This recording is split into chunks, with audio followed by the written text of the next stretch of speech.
sessions. They'll be repeated in the other room in 30 minutes, so you can catch the other session, and then that'll be the final one will be at 2 p.m. So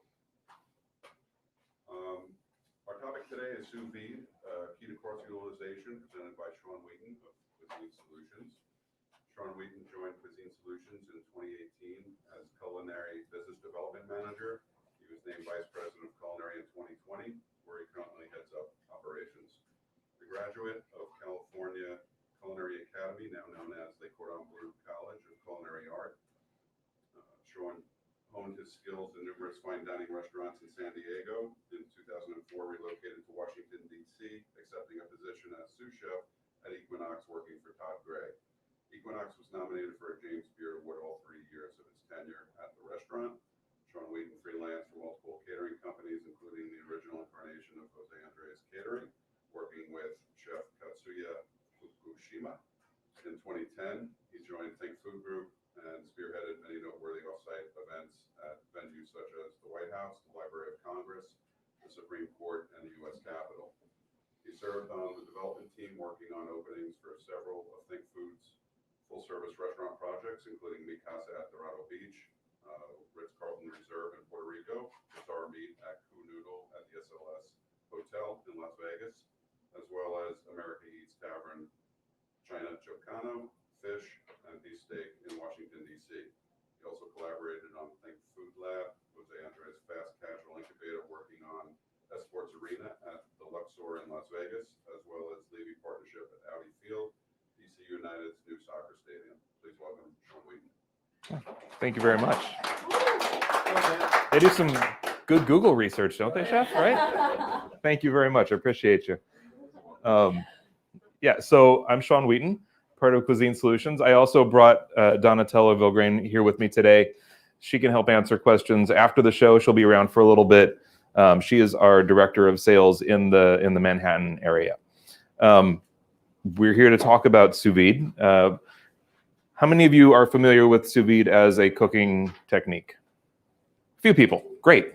So sous vide at its basic is the art of cooking things at precise temperatures for precise amounts of time. It is the technological leap from things like wrapping product in banana leaves or cooking in vesi. It's like stuffing things into a bladder and cooking them. Taking that and wrapping something in a plastic pouch until we find a more sustainable solution. We are working on that. And then cooking it in water at very precise temperatures for a specific amount of time to achieve a very specific result. One of our signature items that we cook is a 72-hour short rib. It's something that we developed with Michelle Richard, a chef in DC many years ago. Michelle hated beef tenderloin, and DC is nothing if not a beef tenderloin town. He wanted something that ate like a steak, that his customers would enjoy eating like a beef tenderloin, but actually had that flavor like a short rib. It had some depth and some body behind it.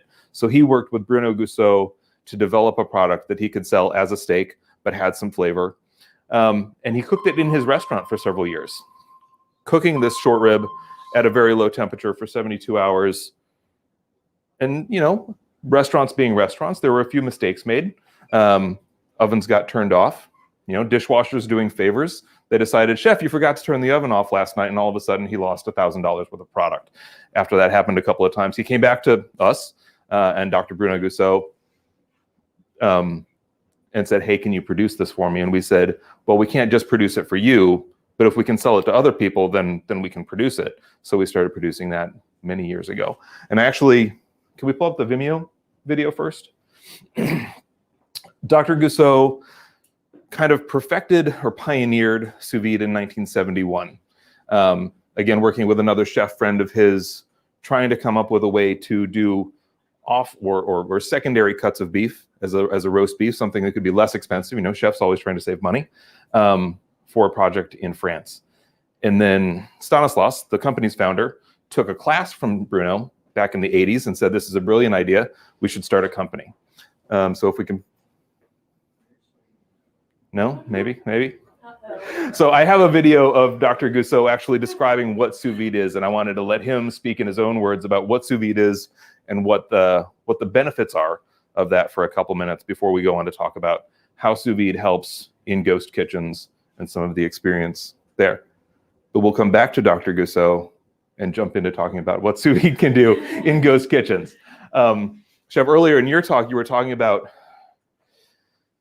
ventless technologies and how precision with electric cooking, specifically induction, and you can set things at set the dial at 2 or 3, put it in the recipe, and it's not medium low or medium high. There's no subjectivity to it. It is exactly what it is. With the TurboChef ovens that are in the kitchen back here, you can control the microwave, control the hot air, control the temperature of the oven. Much like with sous vide, it's about precision and about being able to reproduce the same thing over and over and over again. So last year, during the height of the pandemic, when Donatella and I were doing a ghost kitchen in Midtown Manhattan, taking over the basement of a building, and bringing a ventless oven into the basement and cranking out, what did we do? 6 different concepts out of one little room about this size, where we're using smaller than this, where we were just taking those same basic proteins, putting them in the TurboChef and applying a different sauce, a different rub, a different garnish, making it a sandwich, make it a burrito. Same basic ingredients, 10 different ways, 12 different menus, and we could do anything we want. That is that cross-utilization of sous vide into ventless technology and how that works together. Are we ready for Dr. Gusseau? Perfect. So Dr. Bruno Gusseau.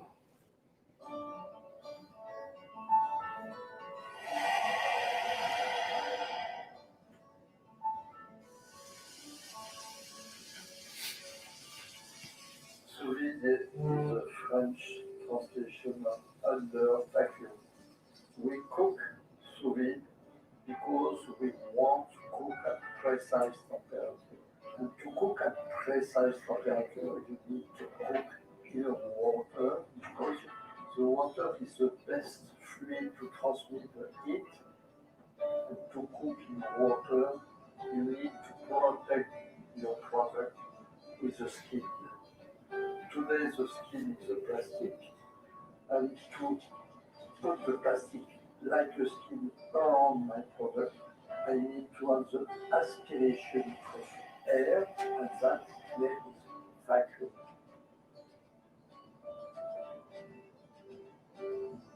Sous vide cooking eliminates guesswork in the kitchen. Thanks to the controlled temperature, food is never under or overcooked. You can control temperatures to within 1/10 of a degree. This allows you to create unique textures that aren't possible with traditional cooking methods. When cooked sous vide, proteins are tender and juicy with the perfect consistency. Cooking food slowly at low temperatures delivers deeper, more intense flavors.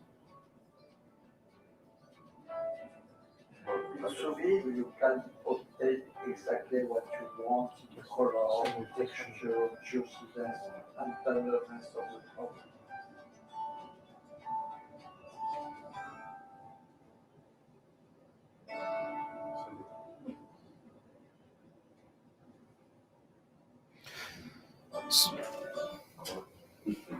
So he's talking about cooking in water and the benefits of cooking in water. Part of that is avoiding air is a horrible transmitter of any energy, right? Water transmits that heat energy really well. And I'm going to pass these out while they're still a little bit warm. Thank you. You got that? Thank you very much. This is a Thai curry sauce. No.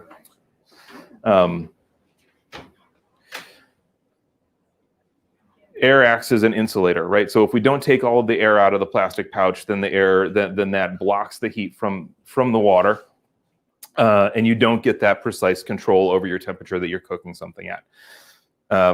One of the other images in that video was that they were doing everything in the bags that you would get at your house or at most restaurants. So for us at Cuisine Solutions, we're taking products and we're actually getting this plastic in a sheet, right? And we're putting it through thermoforming in our plant and shaping the pouches to the shape of the chicken or the shape of a tenderloin. So we're not smashing things. So you don't end up with pancakes of product.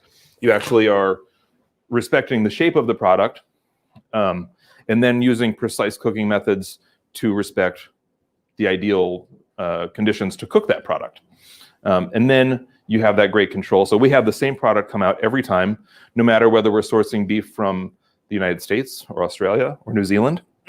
Now we have to change those methods every time, change those parameters for each of those raw products, because the product that you buy at Safeway or Food Lion or wherever is around here is different than the product that I'm going to buy where I am.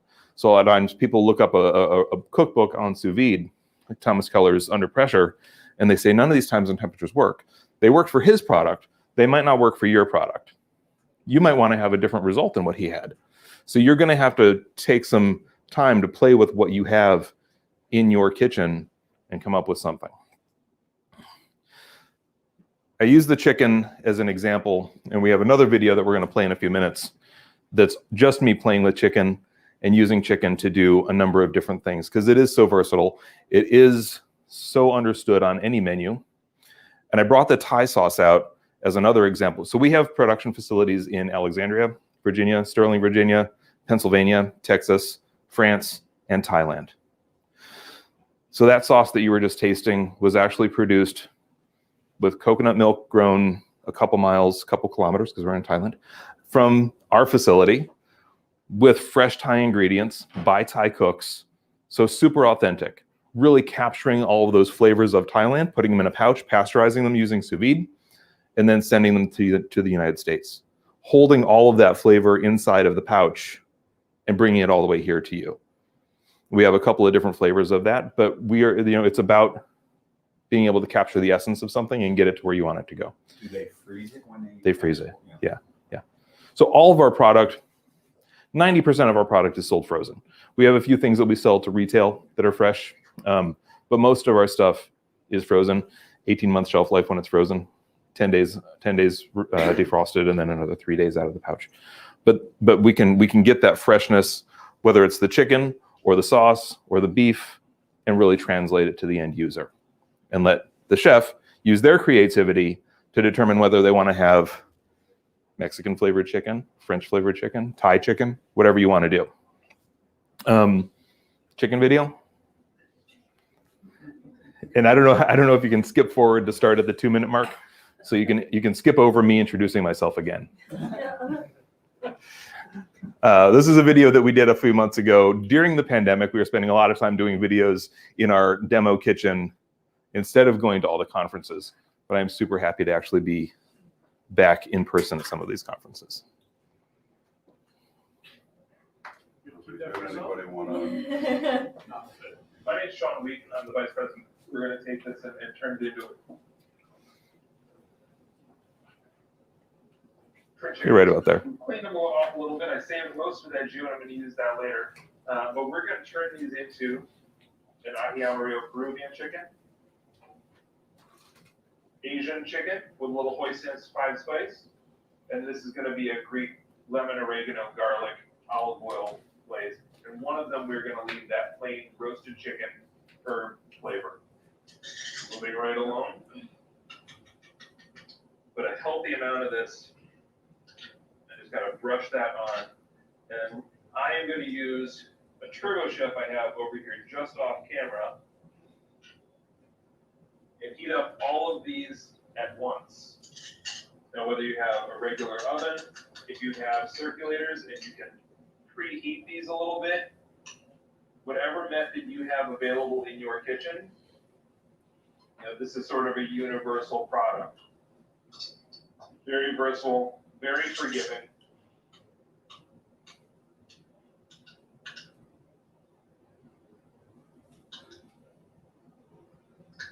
That one we're probably going to want to give a couple of brushes to. And then let's see, let's go pop this in the oven, shall we?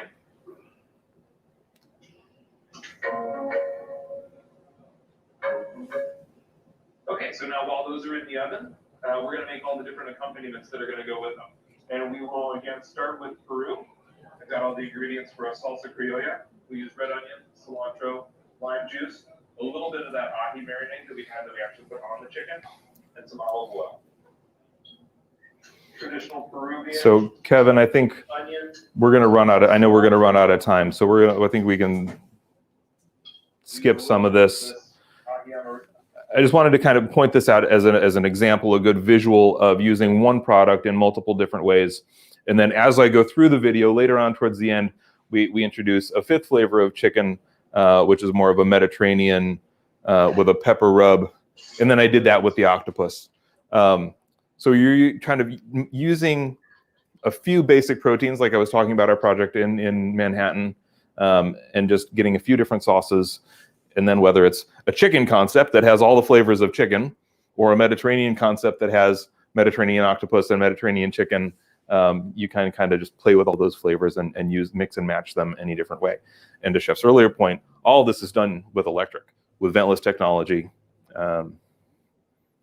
Yeah. Any questions? No? Chicken? So actually, if you had some of the food out there earlier that the chef was producing, there were a few products of ours that I sent up for Chef to play with that he was using across that menu earlier. So I'm going to throw a question out to you as far as just real quick, maybe describing some of your client base, who's using electric equipment, what type of Sure. Restaurants or end users. So Cuisine Solutions services kind of the whole range of food service, right? We have national restaurant chains, hotels, airlines, cruise ships, the military, schools. We are kind of we're, like as I mentioned earlier, we're in retail, so we're in Costco, Trader Joe's, you name it. You have had our food, you just didn't know it, is one of the things we like to say. If you had those egg bites at Starbucks, those are us. The Sterling facility produces 1.5 million, some ridiculous number of egg bites every day to supply all of North America. The turkey and the sliced beef at Panera, that's all us. So Starbucks uses a Turbo Chef, the not the Bandito. Which one do they use? The soda, yes. And then the Panera uses the double batch. So in our facility in Sterling, we actually have, just like you guys here, we have all of those ovens lined up in storage, and we pull out, depending on which client is coming in, we pull out the equipment that they have in their facility so that we can use their methods to reheat. Yes? So just to backtrack, how sous vide relates to, can you elaborate on how it relates to the ghost kitchen more thoroughly in the sense that how they're using it and then sending it out? So sous vide kind of is eliminating that cooking step. And what we like to say with our kitchen that we were doing in Manhattan was we were calling it a DAC, a dark assembly kitchen, because we weren't doing any cooking on site. It was heat and serve, right? And so we're reducing the amount of footprint that you need in a kitchen, because you're just bringing in a product that's ready to eat and throwing it in basically an overblown microwave with the Turbo Chef, rethermalizing it, garnishing it, and calling it something, and utilizing it in any number of different ways. So there's very little actual cooking going on. Cooking rice, I think, was the most complicated thing that we did in that space. But it's really about rethermalizing. So dark assembly kitchen rather than ghost kitchen or dark kitchen, because we're not actually cooking anything. So we're just eliminating that prep step. Rather than having a commissary, you're buying that product directly from, hopefully, us. Right, like a TV dinner. A TV dinner, exactly. But we're producing all those individual things, mostly pretty neutrally spiced. Right. So you can do whatever you want with them. We do have a bunch of things that are like kind of end user product. We have a whole line of Indian products that we're doing for a QSR in the DC area where 90% of their menu is us. We're making the butter chicken. We're making the tikka masala. We're making the palak paneer. And the rice situation was different, did you just say? Then you had to do the rice separately? Steaming. We can actually cook, and we're doing a biryani for that Indian concept. Right.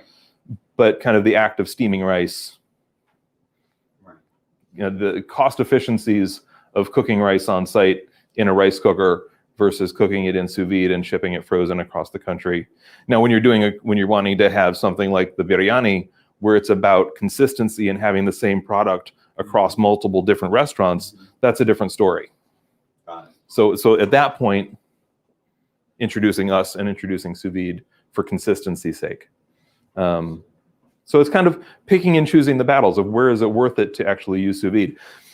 Bringing a Thai sauce from Thailand, because we can really capture that essence of Thai and bring it, versus God, I don't know. We do a beurre blanc, we do a demi glaze, we do a number of different sauces. But we have a plain tomato sauce because we're actually able to capture that tomato at its freshest, but we're not doing a finished sauce.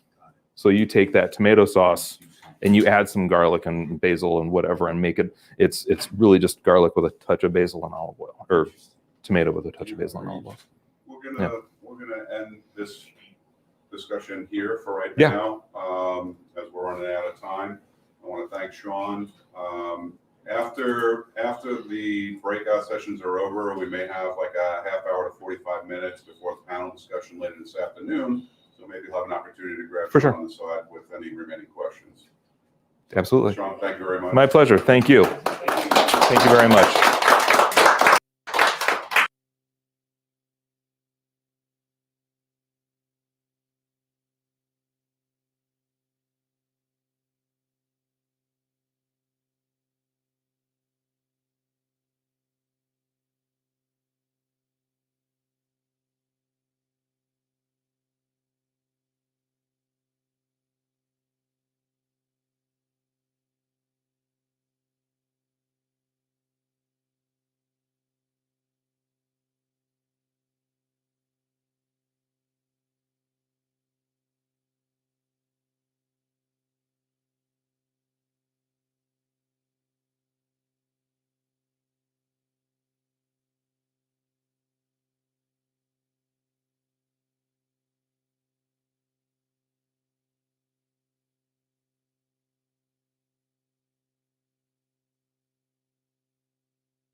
Go. Now it's on.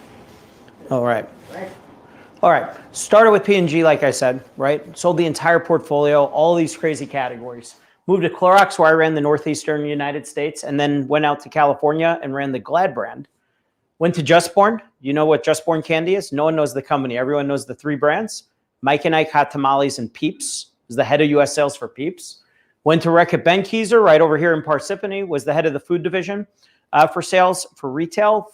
French's Mustard, Frank's Red Hot. While I was there, Frank's Red Hot, 16 market share. We asked a focus group question, what do you put Frank's Red Hot on? Almost 40% of people said verbatim, I put that shit on everything. And we knew we couldn't get a guy like me into the commercial, so we brought on that 85-year-old woman, remember Ethel? And all of a sudden, our market share doubled in the next 12 months. Went to Budweiser, where I ran global shopper marketing. They sent me to 23 countries in 2 years.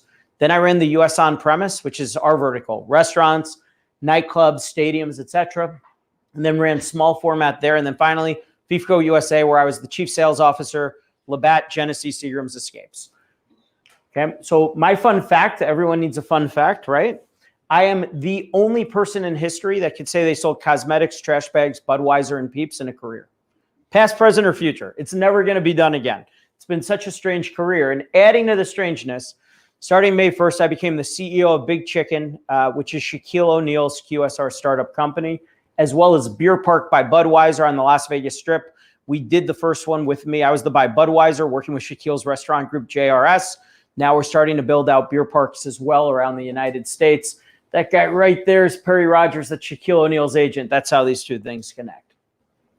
My first day in the restaurant business ever was my first day running Anheuser-Busch's $2.4 billion on-premise business. And I knew nothing. Like, it was painful, right? My team actually had a betting pool as to when I was going to get fired. The worst part was I actually bought a Square, right? But when you don't know anything, right? If AB brought me on because of my experience with Walmart and 7-Eleven and Kroger, and now I'm selling to Delaware North and HMS Host and Buffalo Wild Wings. When you don't know anything, you tend to ask really basic questions, because if you can get people talking, that's how you learn, right? So I asked one basic question. It drove my people crazy. And I sat there with my little moleskin notebook, writing in my moleskin notebook, and they would joke when they were drinking beer. One of these days, we're just going to take your moleskin notebook, throw it out the car window. We hate you for asking this question, but it's, what are the three things that keep you up at night? That was the question. Okay. We did 250 customers times 3 answers. So 750 answers. And what we learned was there were only 5 things that kept restaurant operators up at night: growing traffic, increasing check size, being innovative, having great trained employees, and commodity cost. That was it. That really was it, right? And now that I'm a restaurant CEO, I've yet to find number 6, because commodity cost is really a function of supply chain, right? You could get any commodity you want right now, any material you want right now, you're just going to pay more for it, right? And if you're having labor issues, it's because you're not doing enough on training and culture and engagement. Plenty of people have jobs, right? Just not at the macro level. Are we getting this filled? And these 5 pain points, going back, when I was at AB on growing traffic, we'd ask the question, so how are you growing traffic at so-and-so's bar? They said, well, we got $2 pint specials everywhere on the block. Well, got it. How are we growing it at John's bar versus Steve's bar? Well, what do you mean? We have $2 pint specials everywhere on the block. Well, why would John care about Anheuser-Busch relative to Steve if we're giving the same special to both? No answer. So we're not really growing traffic, right? What do we know about check size? Well, we get them to drink more beer. There's like social responsibility issues with that. You can't do that. What do we know about the food? Nothing. So we're not growing check size. And then with employee training, craziest statistic I ever heard. We did almost a $200,000 study on employee motivation and training. 97% of servers under the age of 40 do not believe they're employees of the bar or restaurant they work for. 97%. They say, we are mercenaries for hire. We are here to grow our own personal brand. If I go down the block, all of my regulars will join. 80% say they will not be in food service in a year. 80% will absolutely be in food service in a year, right? They're there for tips, and they're there for a sense of belonging into a community. And that's how we're growing Big Chicken, which is a fast casual concept, like I said, owned by Shaquille. And the interesting thing, we only have a couple slides on Big Chicken, and then we're going to go into ghost kitchens. This clicker's been a little problematic. Let's go back one. Come on. Okay. 3 ownership groups. We have Shaquille, we have JRS Hospitality, which is a $100+ million restaurant group, and then Authentic Brands Group at 39th and Broadway in the city. I've yet to meet anyone that doesn't own at least 5 articles of clothing from ABG. These folks own Sports Illustrated. They just bought Reebok. They own Barney's, Lucky, Forever 21, Brooks Brothers, J. Crew, and so many more brands. They also own all the rights to Elvis Presley, Marilyn Monroe, and Muhammad Ali. So if you're wondering how do they end up in all these clothing lines, it's Authentic Brands Group. These are the people I work with every day. Shaquille's one of a kind, right? This list on the right, celebrities are managed by something called an E-score. And the way to think about E-scores is the 1 to 5 Likert scale. Pull all the 3s out, and you take your 4s and your 5s, and you subtract the 1s and 2s. And that's your E-score, right? There are only 18 or 19 celebrities in the history of the world that have a perfect E-score. Shaquille is one of them. He's also one of only 3 professional athletes to ever have a 100 E-score. The other 2 are Jackie Chan and The Rock, neither of whom I would really consider a traditional professional athlete, even though they're obviously great. And you look at the list, right? Who hates Morgan Freeman or Steve Martin or Bill Murray or Jennifer Aniston or Julia Roberts? It's a special list that Shaquille happens to be on. So I have a unique problem that no one else gets in the restaurant business. My first job is not growing Big Chicken.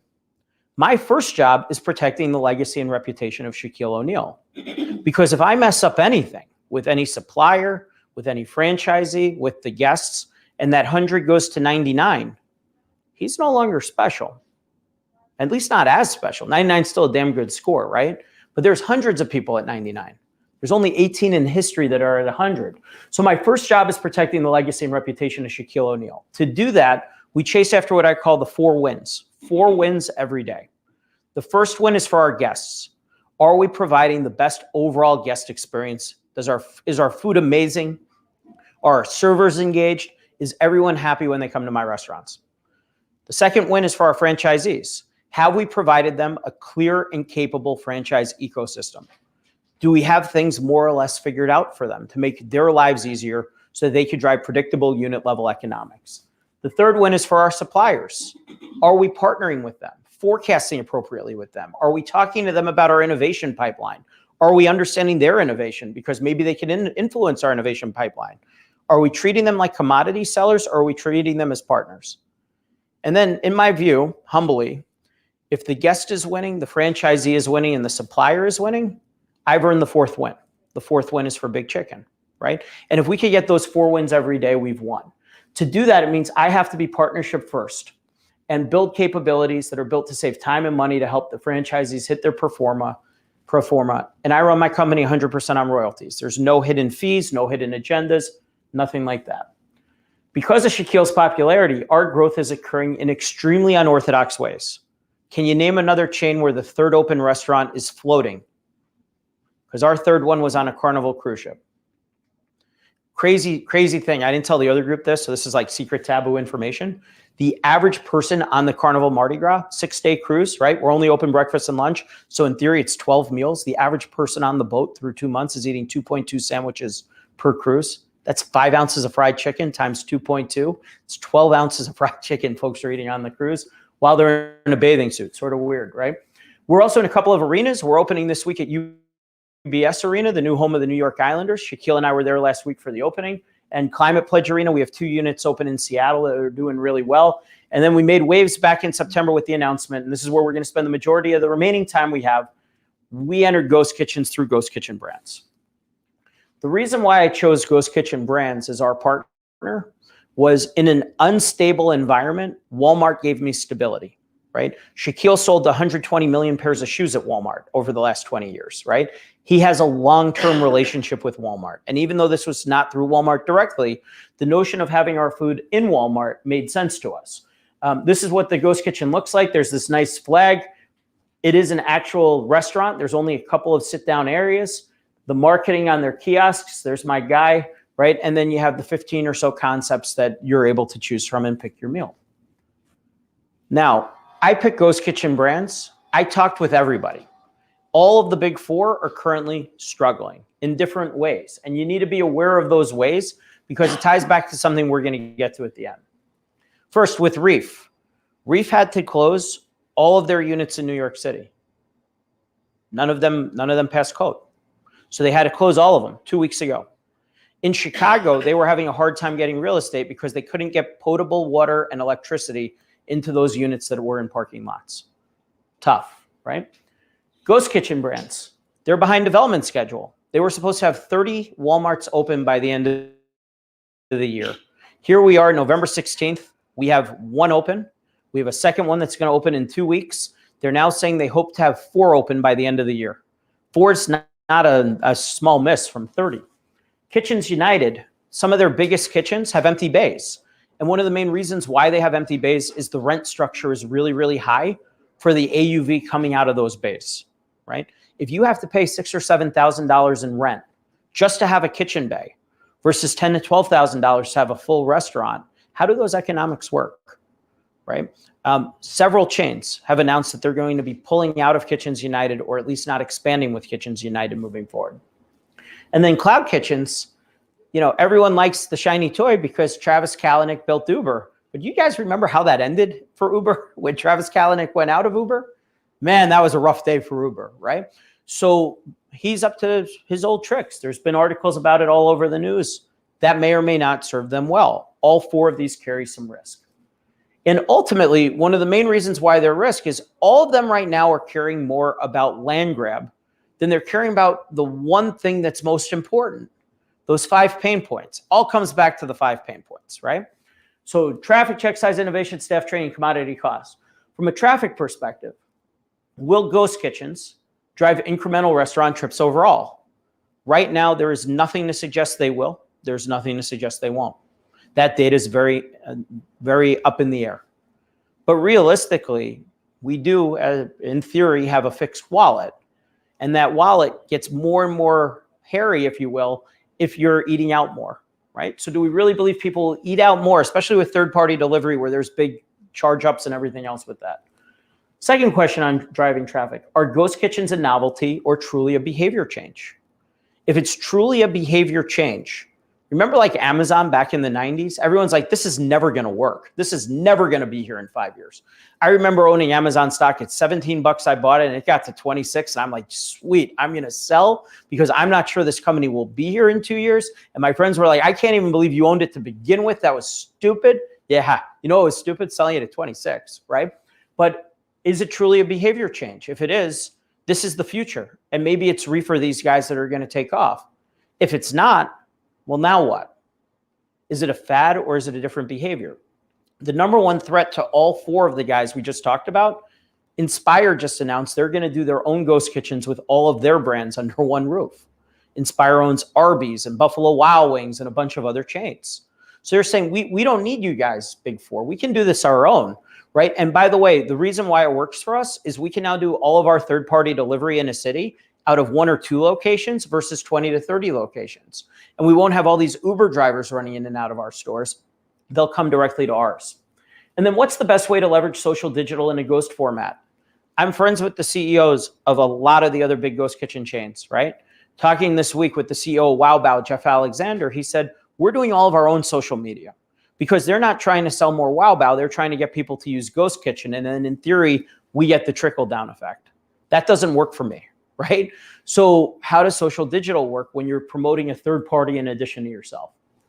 Increasing check size. Do ghost kitchens drive check size within a brand or across brands? I met with Michael, the president of Kitchens United, right? And Michael told me, he's like, yeah, we have a great formula because if it's, and I'll get the numbers a little off, I think, but you know, if someone orders from one brand, the average check size is like 20 bucks. 2 brands, it's 36 bucks. And 3 brands, it's like 48 bucks, something along those lines. The proportions work. I don't know if the exact amounts work. I'm like, so let me get this straight. So if they only buy me, they're going to spend $20 on me. If they buy me in another brand, they're now going to spend $18 on me. And if they're buying me in 2 other brands, they're only going to spend $16 on me. And oh yeah, by the way, in my restaurants, they spend $22 on me. Why do I want to do this? Why do I want to do this? If they could buy my sandwich and then buy somebody else's fries, somebody else's shake, right? It's not like Junior doesn't eat Chinese food, so he's going to get the chicken nuggets Well, everyone else gets Chinese, but it's not what we're talking about here. We're talking about complete menu cherry picking. Sort of interesting. And then the other one, does a limited menu curtail check size or drive better consumer choice? We've all eaten at Cheesecake Factory, right? How many people eat more than like the same 2 dishes on the Cheesecake Factory menu, even though there's hundreds of items? None of us, right? Because when you have 300 items on the menu, you're going to pick 1 sandwich, 1 salad, and then your only question is, do I want a sandwich or a salad, right? For us, we actually don't mind the fact that it's a smaller menu in a ghost kitchen. We're seeing it in the venues as well. Having a smaller menu helps if it's the right items. Innovation. Are ghost kitchens more of a consumer-centric innovation or an operation-centric innovation? And I know what you're thinking. The answer is both. However, the way these companies approach it will be dramatically different. If it's a consumer-centric innovation, right, what are we doing to educate the consumer? Because we're not doing it yet. If it's an operation-centric based innovation, great. Why are we trying to do showrooms at all? Why are we doing any front of house? Why isn't this solely becoming a third-party delivery thing? How do consumers view the Reef model versus the dark kitchen model? Right now, Chili's and Applebee's actually sell other concepts out of their kitchen to help with kitchen utilization. Okay? Does that make more sense versus going into a Kitchens United format? Does it make more sense for Applebee's or Chili's to say, hey, I'm at 60% kitchen utilization, now I'm at 80% kitchen utilization because I have these other things? Or does it make sense to do something like Reef? Then the third one is, how does this model change kitchen design and equipment? Reef, they don't do raw chicken. Ghost Kitchen brands, they just started doing it for us, right? There are operational complexities. And they say, well, we really want you, but to bring you in, you're going to have to figure out how to reformulate your recipes because this is our capability. No, my friend. That's not the way this works. If you want me to come in, you need to build my recipe, right? If you don't want to put hoods in because hoods are really expensive for these builds, have you bought in eventless technology? What are you doing to drive better operations? Because I'm not going to change my food for you. Not when my number one goal is protecting Shaquille O'Neal's legacy and reputation. Staff training. I get asked this by every franchisee.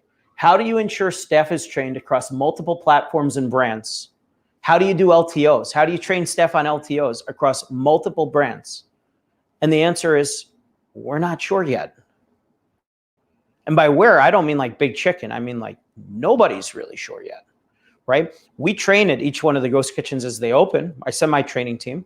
But if I want to do a menu change, it's not like I could send someone to all these other Walmarts, right? How do we ensure that it happens? How do we ensure pricing architecture and all these things? Then also, how do ghost kitchens integrate into multiple restaurant chains' tech stacks? So I was told by all of the ghost kitchen partners, we will not use your POS. We will not use any of your IT systems. We will not use your marketing portal. We will not pay through your way of payments because this is the way we do it. So again, full burden is on the operator to come to them, not vice versa. Okay. And then from commodity costs and supply chain, first, will the broadliners carry incremental SKUs if ghost kitchens increase geography?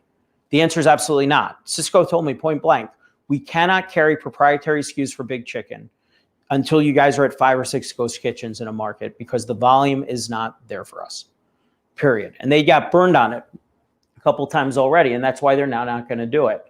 So what happens there? How does that work? If I can't get product in, I can't enter the kitchen, or I need to change my menu, which is not going to happen, right? So now I need to think very carefully about how I'm doing it. Every week in QSR magazine, you read about some other chain that says, oh yeah, we signed with one of the big 4 ghost kitchen companies, and that we're doing this so we can enter new states that we haven't gotten to already. Well, that article comes out and they get a call from their broadliner saying, the hell you will. Doesn't work that way, right? So what do we do there? And then how do chains ensure product consistency in an already complex supply chain? As it is right now, the broadliners are trying to swap out items. And that's to your stores direct, right? Now you throw the ghost kitchen into the middle of it. How do we ensure consistency? Come on. Josh, we're going to have to wrap up this segment. No. All right. I had like 2 more slides. We started late. Yeah. Can we or no? All right. So pay attention to supply chain, and here's why. First, there's one of three options that are going to happen. Either A, the broadliners are going to get disrupted because the market will demand that they change, right? B, product consistency becomes a huge issue. and that will not drive consumer preference. Or three, this just doesn't work in the current format yet. It will work, but just not yet. So my final thoughts, because I know we're low on time. First is Ghost Dark Kitchens overall as a concept will work because they drive both consumer and operational ease. But changing behavior is hard. Even Amazon wasn't successful for years. And there's nothing saying the current players will be the players in 5 to 10 years. Remember when the internet was born, right? What happened to Lycos, Infodesk? None of them are here anymore, right? So it's possible these guys won't be here, at least not all of them. The model needs to evolve away from being the shiny new buzzword and consider the 5 restaurant pain points. Right now, this is all about growth. I have X number of units. Great. Doesn't matter. The number of units you have today does not matter. How do we make this the right way? It needs to be corrected. It's better for these companies to grow slow and right than fast and sloppy. And then finally, we need to work together as an ecosystem to make this work. None of those tiers. Guest, franchisee, franchisor, suppliers, we need to be working together to make this work. 4 wins every day. That's what we're here to talk about. So let's do it. Went as fast as I could, John. No. Thank you so much. Hopefully, in some of the wrap-up session later on, maybe you'll have some time to ask a couple of I'm on questions. the 4 o'clock panel with Scott. Okay. Yeah. Let's not think of Ferry. We thank you. Oh, thank you very for your much. input. Thank This you is very much. heavy box. So that concludes this session. We've got one more. I think we're going to swap rooms again. New speaker coming in here. And one. What's in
flatbread, like.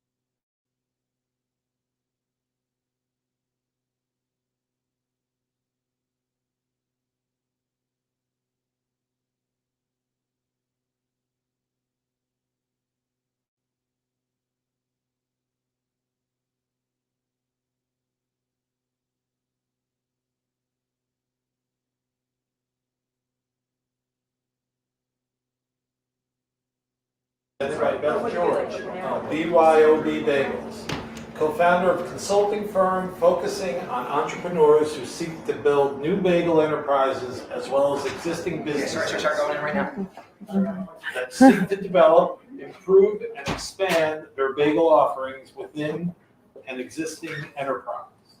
They assist with business planning, site and equipment needs, and formulation development. Let's welcome Beth. Thank you.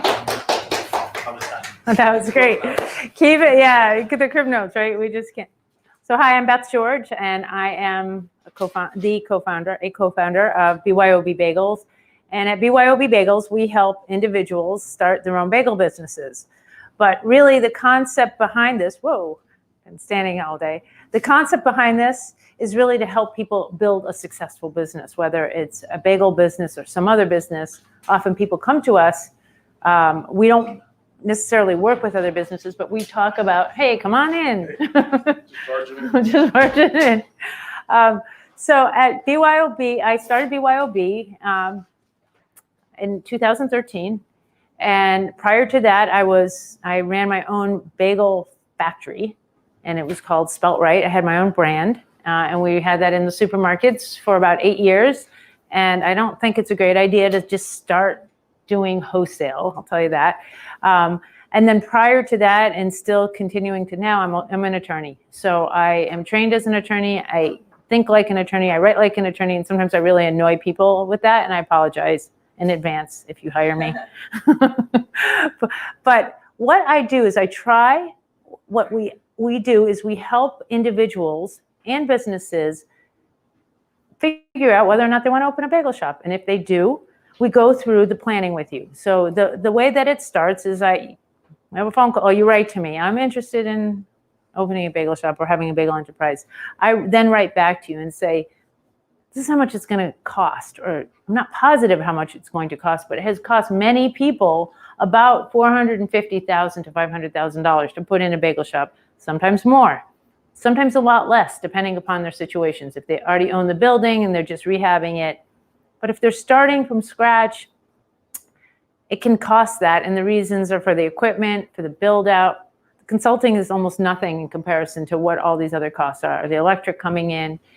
And I explain to people that a bagel business is whose is it this time? Is it mine? Is this yours? Yes. It's because it was big, but it's right next to me. Oh yeah, I don't know. I should. I'm gonna check.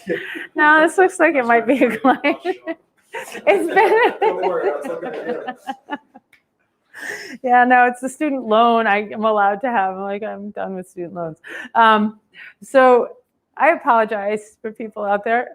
So what we do is we start with a conversation. So the conversation starts with an email to me, my email back saying, look, this is likely what it's going to cost. Or it can cost up to this amount. If you have financing for this, if you have your own money, or if you have some way, it's really going to be your own money or financing, then let's talk. Because I don't want to waste everybody's time, your time or my time, and then you're saying, well, I've got $50,000 stashed away and that's what I have. It's not gonna fly as much as I want it to fly.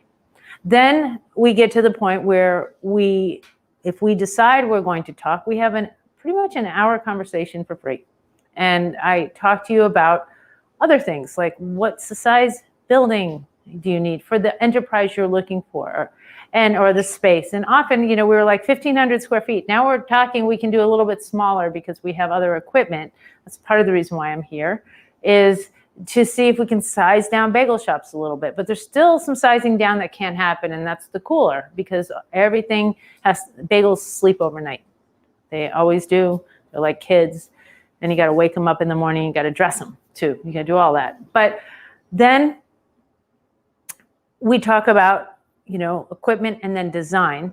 And I insist that you have to have an architect. I had one client that didn't, and it was really a disaster. And it still is a problem just because things were never quite put in where they should be put. So yes, they're making money on their business. It's great, but there's constant problems. I would really like my clients to walk into a place where you minimize the amount of problems.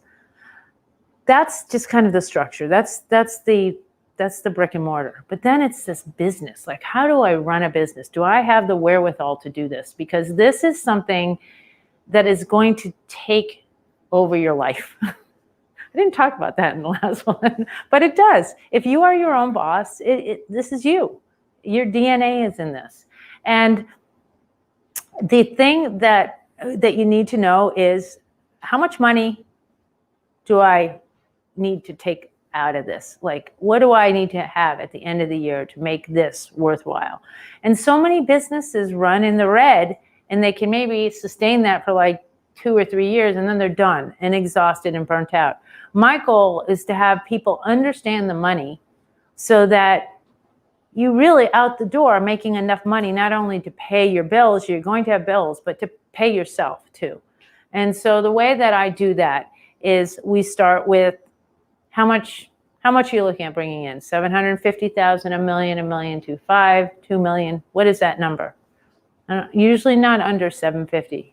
Sometimes people can do 500 because of where they are, because there's so many expenses involved. So you do want money at the end of the day, I can promise you. I've had businesses where I haven't had money at the end of the day, and it's not a fun business to have.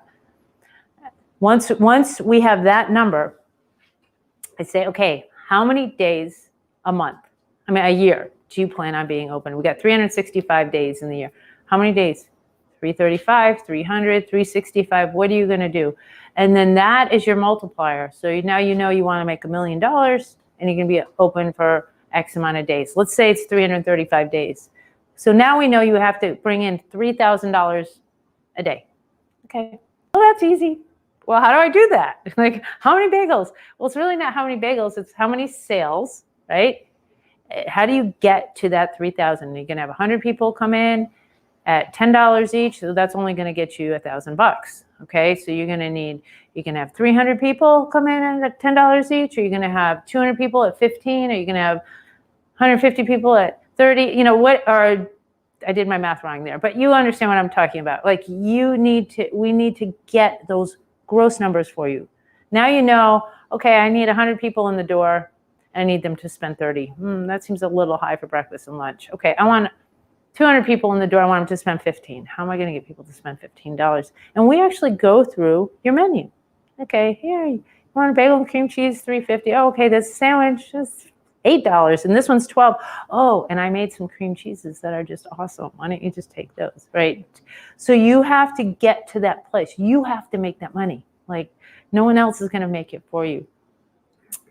Then once we have the kind of that big circle done, it's like, okay, how much, and it's a percentage. I'm not going to give away all my secrets right now, but what is the percentage of that gross that your rent can be? Where's that sweet spot?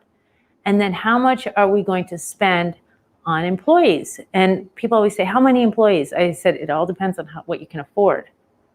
So the typical number in restaurants is 35% of gross. It's a huge amount that just gets sucked out of your business. In bagel shops, I like to see it at 25%. That's one secret I'm giving, okay? And if you can keep it there, so now I built these calculators, so it shows you exactly how to get there. And same thing with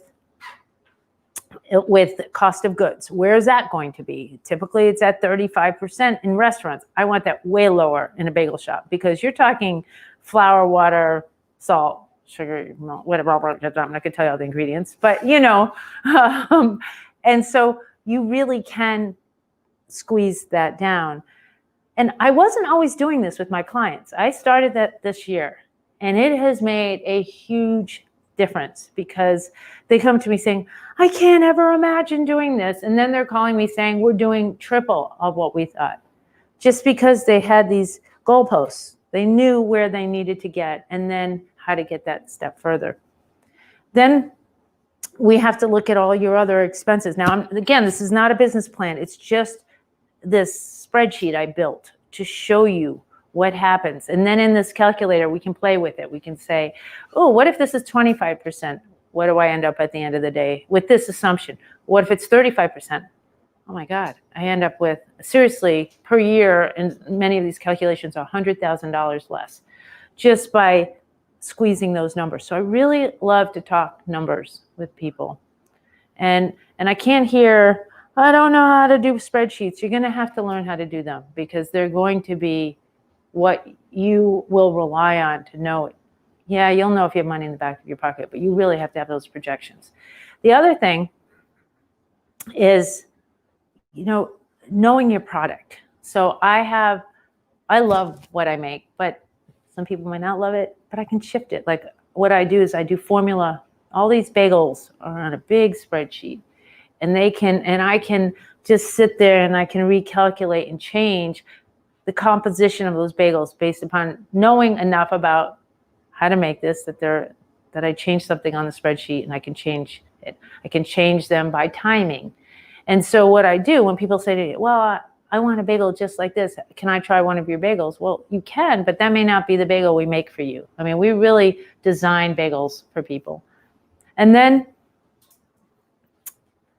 with all of this is keeping track of, not only those costs, but also your employees, right? Your employees they don't need to know all your secrets, but they have to love your product as much as you do because they're going to be the front line. And when I kind of, sorry to my clients out there, but I'm a stalker. Like, I'm constantly checking their reviews. I'm like, what happened here? Or wow, another 5-star.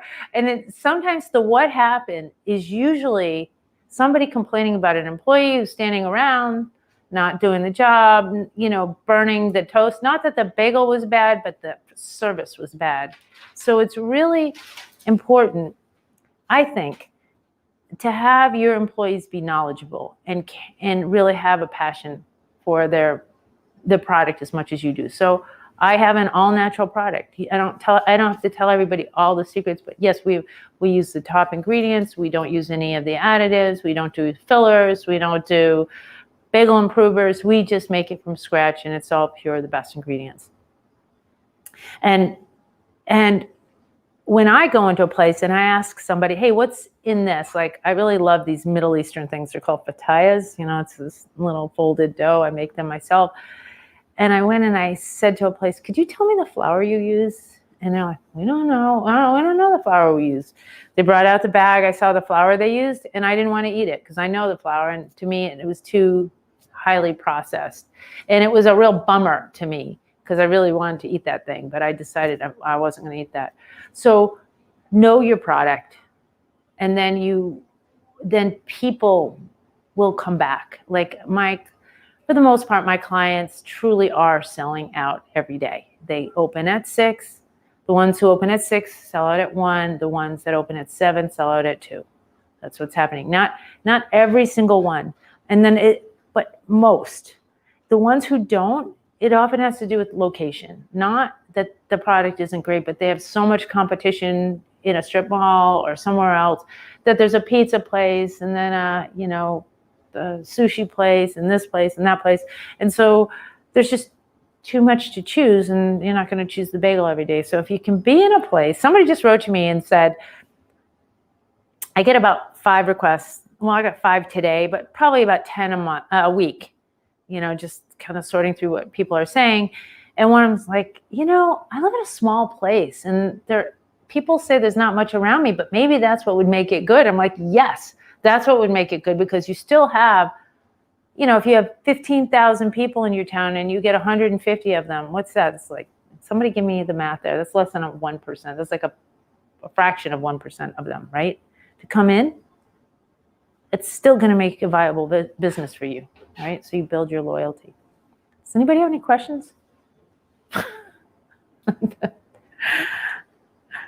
Go ahead. Okay, 25%, that includes taxes and insurance and Well, 25%, which one? when you said labor percent.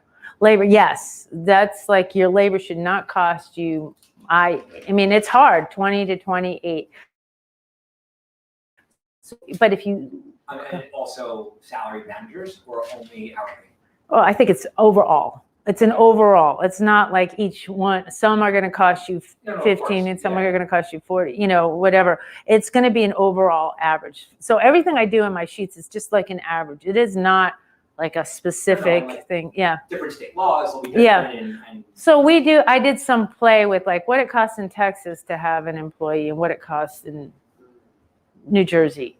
You can, you know, when you can all of a sudden have 3 times more employees for the same amount. Not 3 times, but 3 more. Just say there were 6 employees, maybe you could have like 9 employees. I would have to look at that again in Texas, or what you could afford in New Jersey for the same.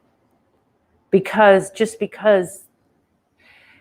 it's hard, and you would need a payroll company to help you calculate this, right? oh yeah. Because you don't know what those taxes are. And then you also have to fit in, like in New Jersey, you have to pay for, sometimes there's sick time, there's vacation time, sometimes it's overlapped. It's really unclear, you know, the laws are kind of all over the place. So you got to know like how much you know, all that stuff. I work with like a little bit of HR. Yeah. It's not everything, but like I Yes. have an idea of like how it works. So, but like a $15 an hour employee is not only that plus the taxes, plus the time that you have to give them in pay for, you know, you as an employer. And so those are some calculations that you have to come up with. But then also at the end of the day, you kind of know if you're left with money. Like you're like, wow, there's money here and I paid all my bills and we got some money left over. Then you got to put money away for taxes because that's the ugly part. That really made me mad this year. But you know, so I guess the takeaways from this is this is a commitment, you know, whether, and bagel businesses, like any food businesses, are more complicated than, say, putting in a clothing retailer because you have much more regulation. You have many more health and safety considerations. It's very important that you have the right equipment. No doubt. When people tell me they're buying used, it just like sends shudders through me. Not used in the sense of, you know, your tables and anything that's not, but anything that involves gas or electric or mechanical, unless you're buying it from a place that is certified to refurbish this, I highly recommend not doing that. I did it. I lost a lot of money.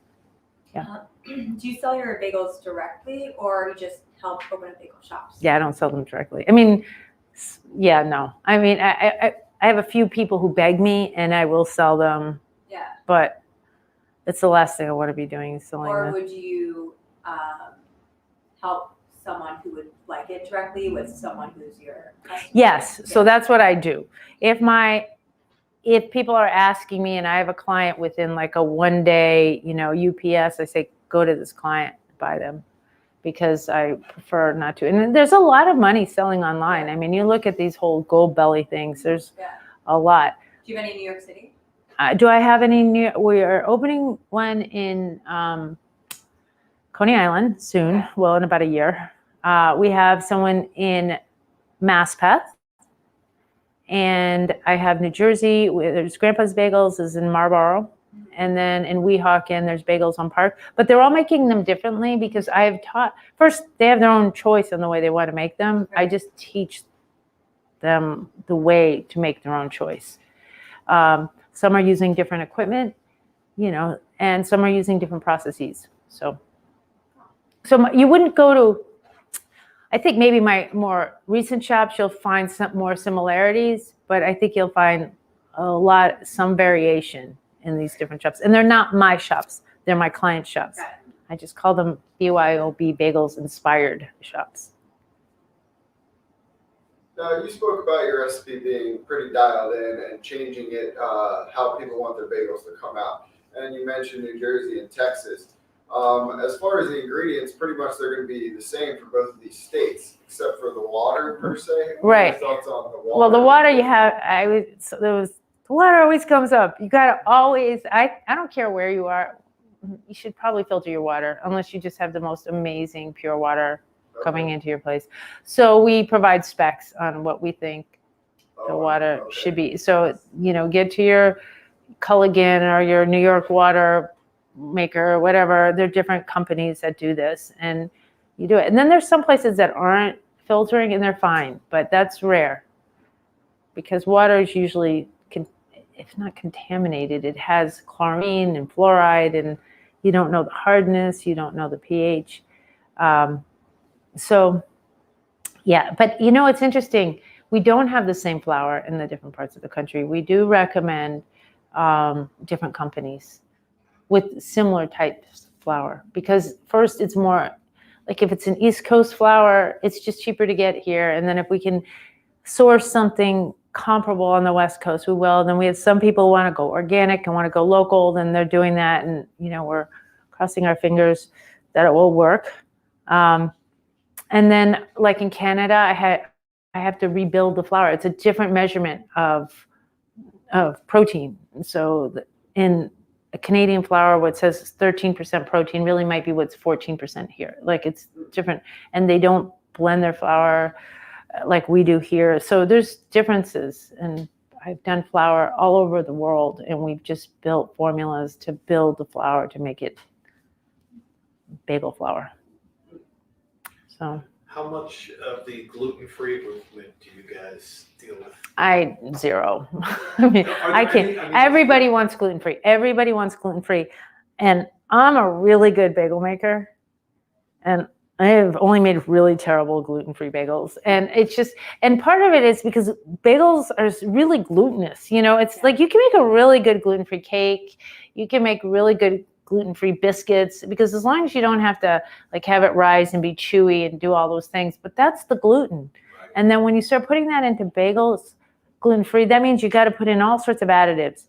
And I'm not even sure that's even better for you. Like it just, I kind of say to people, I mean, I probably shouldn't say this, being but if you're gluten-free, maybe bagels aren't the thing to have. I mean, there are companies that have them. Apparently, Trader Joe's has a pretty good gluten-free bagel, but I haven't made it. Where are you located?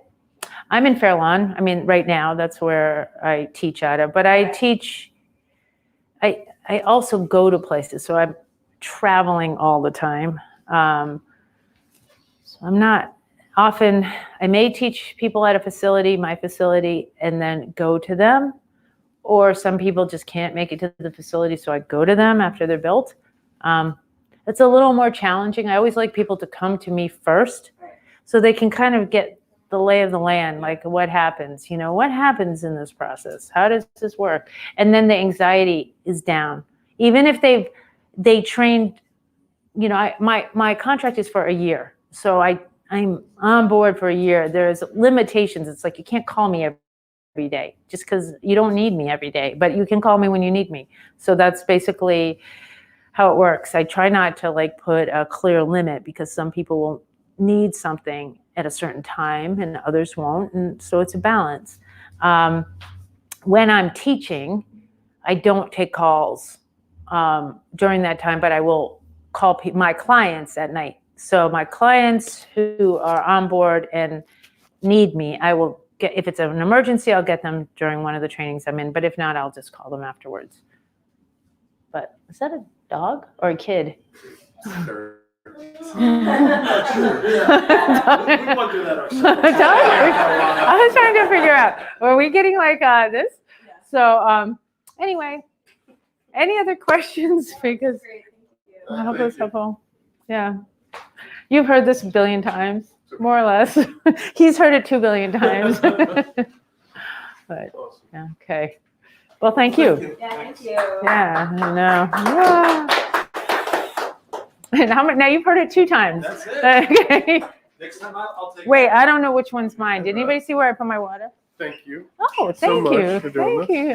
I appreciate that. These are ghosts. I know. Oh, Ghost Kitchen. oh that's right. Can I bake with this? That's good. Possibly. Possibly. Can I drink it? Can't cook Okay. Thank you very much. This was really nice. I hope appreciate we you were, It's really helping us. well, we kind of overdid the bagels, but we're going to give them away. People were taking Yeah. bagels. Tons of people were taking Oh, good. We have more in the back if they want. Because I know. It's I got rid of some. I had bags. Okay, good. But these are oh no, I want this. I needed one of these. You don't want it to. You want it I- on all the time? We'll be in touch, okay? Here, take that, and I'll unclip myself. I've got food in the car that Chef Nick gave me. Oh wait. That's what I was. Oh my God, You can I'm have that. so tired. Would you hold this? Here, take it. There you go. It's easier if I do it. Of course. Thank you. Are you out of here? I gotta go. Andrew says hello. We have to get together. Yes. Yeah, obviously we'll see you Friday, but Yeah. we should have dinner. Yeah, I'd love to. I'm usually solo, so you guys would just have to put up with me for dinner. Is that okay? We had a lot of fun last Okay, time. yeah, Go Trenton State. Okay. Do you remember that? Yes. I'm from New Jersey. That one was I too believe funny. it. I just love this. But- I'm My- so glad. my wife That's keeps talking what about that we night. did. She had a really good time. And if she ever really wants to reach out to the doctor, I mean, Possibly. yeah, she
We're just going to start a little bit early. Our panel discussion at 3:30 instead of 4.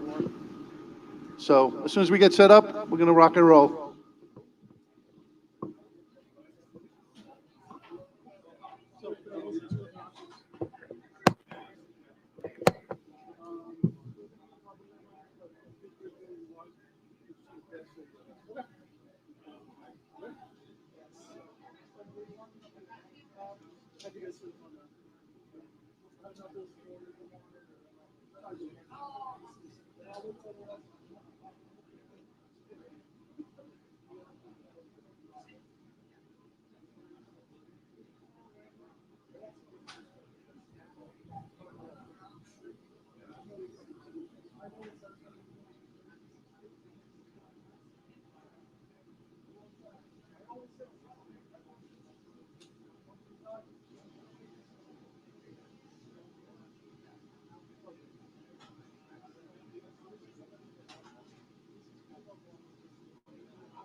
Mr. K. Thank you.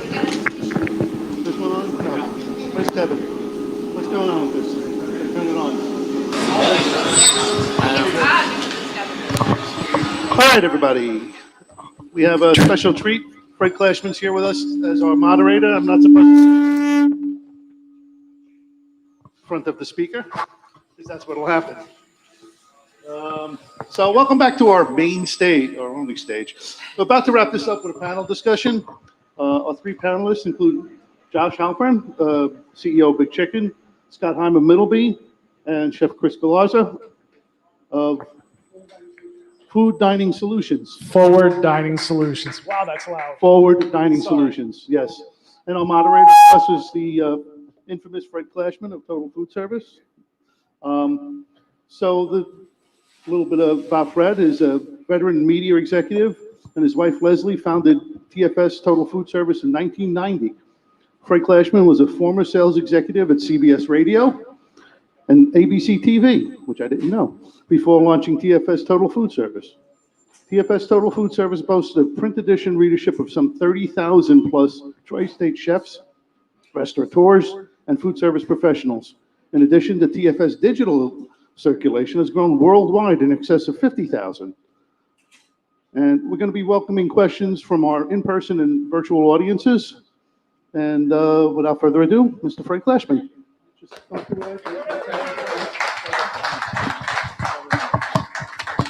Thank you.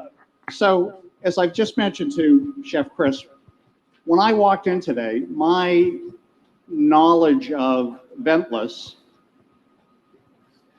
I would see projects from time to time. I saw a Danny Meyer project probably 4 years ago was the first time I had seen somebody utilize it. And then over the past month, I've been working on a story on the UBS Arena that's going to open on Friday. That's going to be the Islanders' new home. And all of the kitchens are all ventless with Evo. So then I started to say, gee, there must really be something to this, and it must be growing. And over the last 30 years, it's really always been about being curious and wanting to know whether something can actually work. So this was kind of exciting today to walk in and listen to Chef Chris in particular, a couple of his seminars, and he really walked through. I had some very basic questions like, what does a grilled steak look like? What does a grilled burger look like in a theoretical, in a concession or in a high-end steak operation, et cetera? Could that be executed? And clearly it sounds like the world has changed. It is in fact round. 100%. Okay, so why don't we start with, let's open the panel to, what are the takeaways? What would you like to see people walk away from today that maybe like me, they had some preconceived notions? What should they be thinking about? I'd be surprised if everybody walked away. I'd be surprised if everybody walked away saying 100% I'm going to do this. I hope what people do is go home and Google, go home and do some research, read about it, kind of challenge your own emotions, your own thinking of things, because you'd be surprised. There's a lot of cool stuff out there. Right now, the conversation is how are we going to get pans hot when there are radio wave cooking technologies that can with pinpoint accuracy cook things enclosed in ice, and it cooks it to perfection while never melting the ice. There's so much cool technology out there. We're still talking about how to move on from caveman to the Bronze Age. So let's keep the curiosity going, keep the discussion going, and keep asking questions. I mean, even something as simple, we just came out of a relatively hot summer, and I never really thought of this. You work behind a line. It's hot. Yeah. I mean, when you started talking about that, I mean, something as basic as that, as we all fight this battle to find and keep help, et cetera, well, what a great way to make a statement. Yeah, I'd walk you through a quick story. One of your favorite restaurants in Pittsburgh, Monterey Bay Fish Grotto. When I was working there, it was not uncommon, especially in the summers, for it to get well over 100 degrees. One time I looked down at my chef coat, my thermometer read 135 in my chef coat. So what that meant is that after every rush, we would all be fighting with ourselves to get to the bathroom so we could throw up. That's what chefs do day in and day out, just to provide you the steak or that piece of fish that a lot of people take for granted. There's a lot of blood, sweat, and tears, literally, that go into the meal. What I'm proposing with electrification, with Ventless, is that we can now give those chefs who give so much to us an environment where they can create and create comfortably. Because I think that's one of the reasons why we're seeing this worker shortage. Guys, I have to, so you operate a chicken. Yeah, we're at UBS Arena. Okay. So one of the things I think that's really interesting is we've heard about that as a result of the pandemic, that real estate costs are going to come down for retail business and for restaurants. So one of my questions is, as you look at opportunity, does Ventless now give you a chance to go into a building that maybe in the past couldn't handle cooking that might actually make sense? Yeah, I look at it a little different. So because we're going for kind of top destination areas, real estate prices haven't dropped all that much. But what we are seeing is that the cost to build has gone up dramatically, right? Because a 2x4 that used to cost $8 before the pandemic now costs $26. So every franchisee is looking at us, every developer, everybody is saying, how do we build these units for cheaper? And the Hood is really one of those areas that is a substantial cost to building a restaurant. So if we have the ability to bypass some of that cost and give better value to the guest as a result of it, why not look at it as long as it doesn't impact consumer preference? Scott, I think one of the things that came up today is, you know, it's great that the attitude has changed, and it's great that there's sort of now an additional green and sustainable question to go as well over, and we'll get into that in a second. But I think what we all sort of landed on today is, hey, there's really some equipment out there that can accomplish these goals. Talk a little bit about that. Yeah, that is the key thing. And actually, Chef Chris said that in his seminar as well. There is still this preconception that, hey, electric isn't going to deliver the results that I can get with gas. And I mentioned to some of you that were in the seminar when we were in together with Chris, that even Benihana said, there's no way in hell we're going to go to electric from gas. We don't want cold spots on the griddle. But once they started to cook, they realized there aren't dead spots. So that's still an issue that we're combating, but we're moving very, very quickly. And then you look to what we're trying to do at Middleby with all the other ventless new gadgets, new things that we're working on. Some of the folks on my team will be going to Taylor tomorrow to be talking about what we can do for the clamshells, which will be going electric as well. So it's a huge shift. And I know my competition as well, Volrath, Halton, everybody's looking for ventless.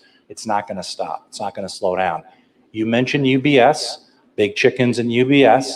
There are several action stations there. The owner of the UBS Arena is the Oakview Group, and it'll be announced next week that they're merging with Spectra out of Philadelphia.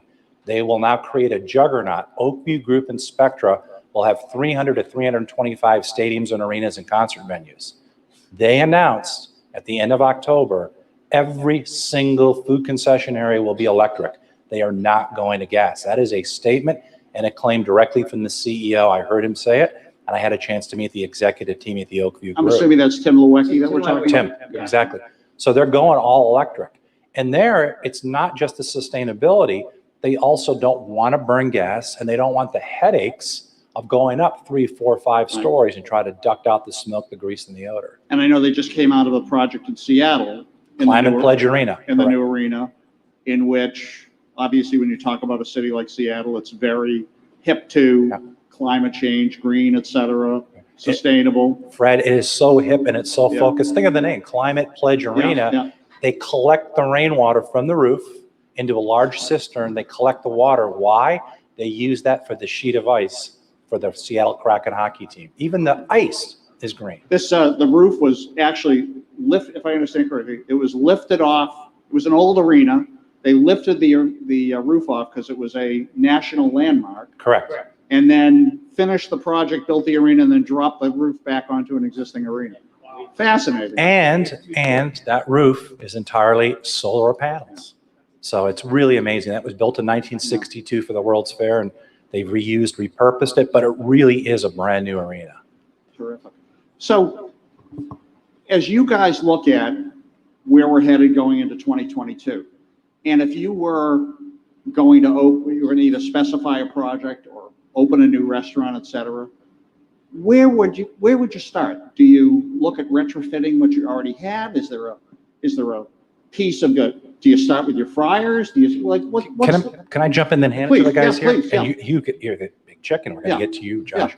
But I'm looking right at Bob Dolan. The first thing we recommend, Middleby always says you start with the FCSI design talent. It is idiotic, and we talked about some of the ghost kitchen operators, the arrogance of ignorance. They think they can go forward without bringing the designers in. And you heard my issues. It's the AMP requirements, not thinking about refrigeration. If they would bring the professionals in, they will avoid problems.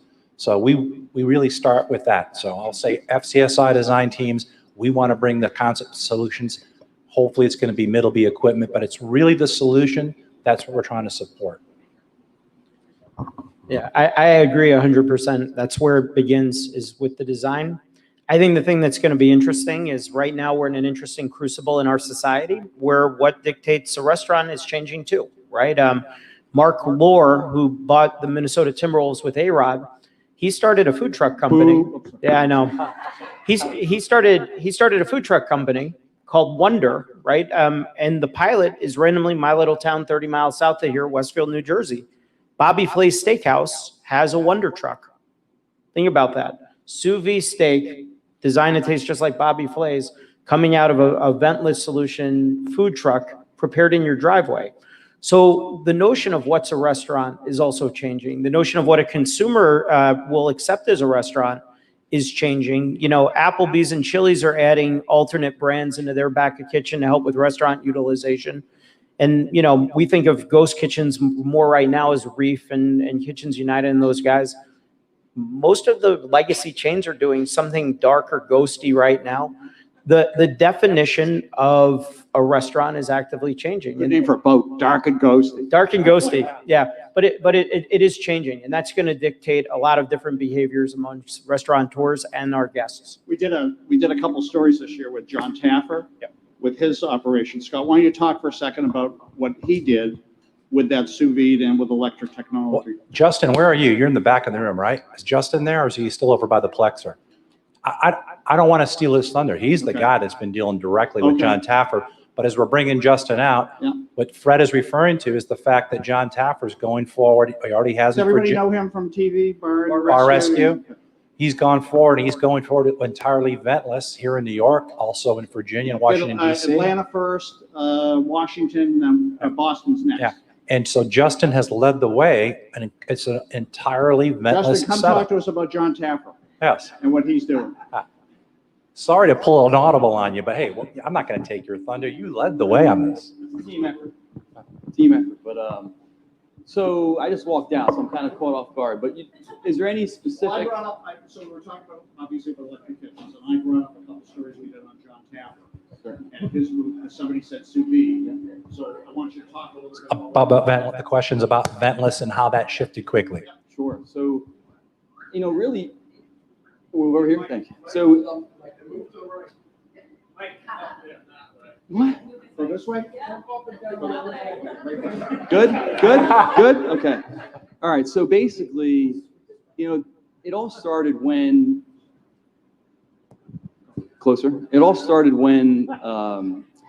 you know, from a cost to build out a restaurant, and then, you know, you look at the margins of each menu item, how it's sold, and then you look at the cost of labor, and you take a step back to look at the business.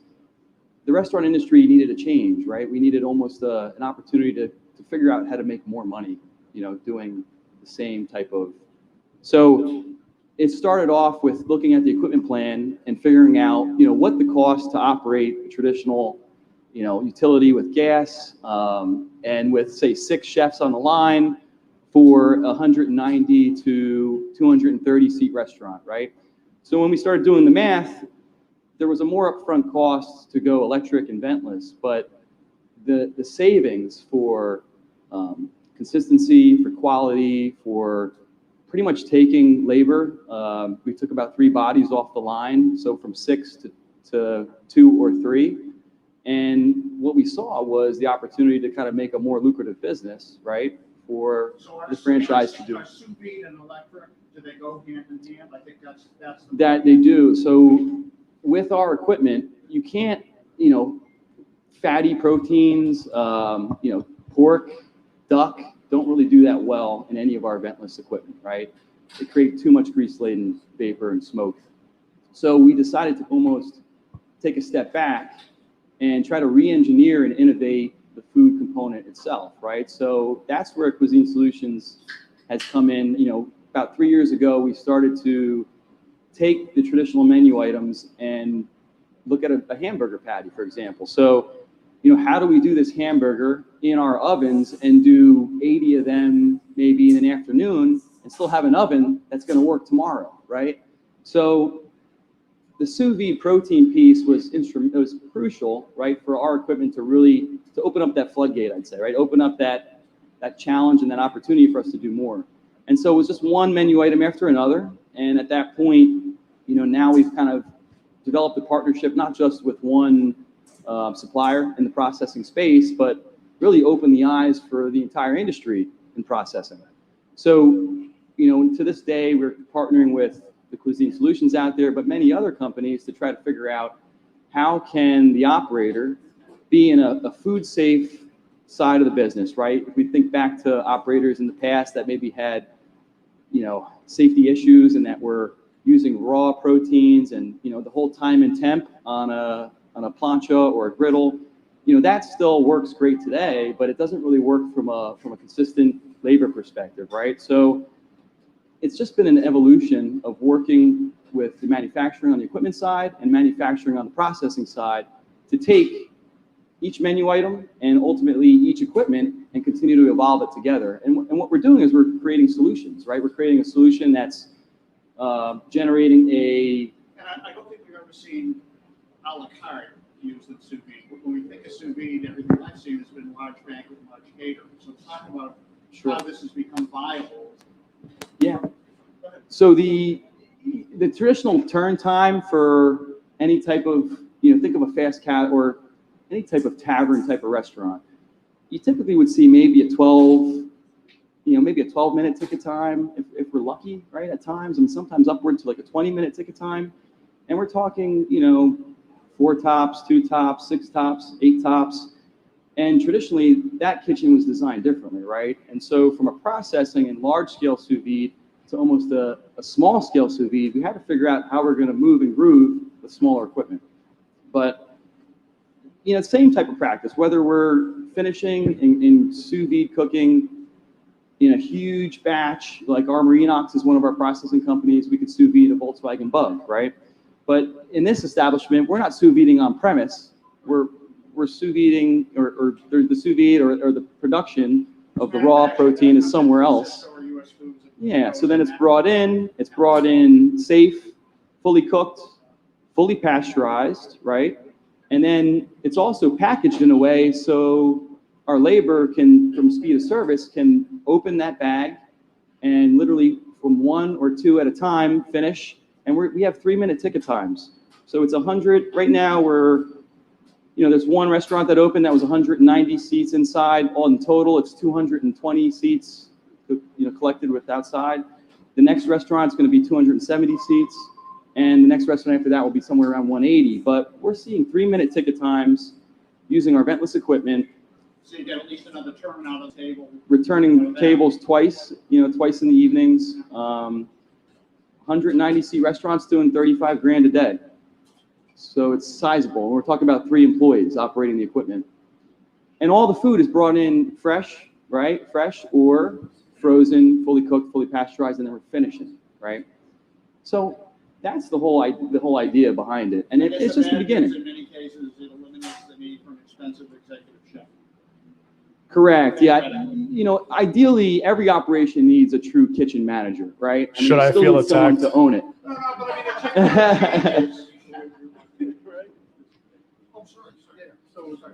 So it's switch mics. Switch mics? Oh, sure, okay. Yeah, because we're live. So I think what I'm saying, Chef, is that it changes the type of management that you need, et cetera. It does. Well, that's different. So much better. So you still need an owner in the kitchen, right? You can't just hire, say nowadays it's an $18 an hour employee, right? That employee is still a crucial employee for the business, but they're not, they start and stop, they clock in, they clock out. You need someone that really is going to be the manager, but you don't need an executive chef that's going to be consistently drilling into the prep and the quality and in the plating. You know, a traditional restaurant, there's so many more variables that are uncontrollable, right?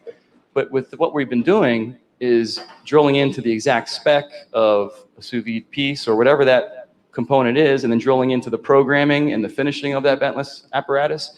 There's no longer those outliers. So we're really changing the culture as much as we're changing the industry, what we're serving as well, and how we're preparing it. That window is looking different than what it used to look like. So, you know, you still need, you have the employees, you have your steward, you have your front of the house staff. I mean, everyone it's the same type of employee, but from a management perspective, you really need a kitchen manager that is just going to make sure that they execute and take care of equipment and handle things safely. It's more of a HACCP professional, a food safety professional and equipment manager. And that's kind of what we're looking for. Then the old school days were a little bit more of a, you know, there was a sous chef and there was an executive chef. And if one was no longer there, then you would notice it as a spectator or as a consumer, right? When you would visit that restaurant, you would know that there was a dysfunction in the kitchen.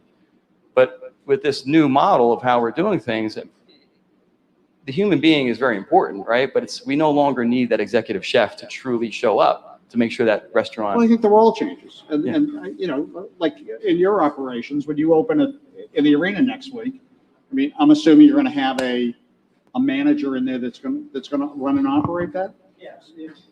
Let's grab that. Yikes.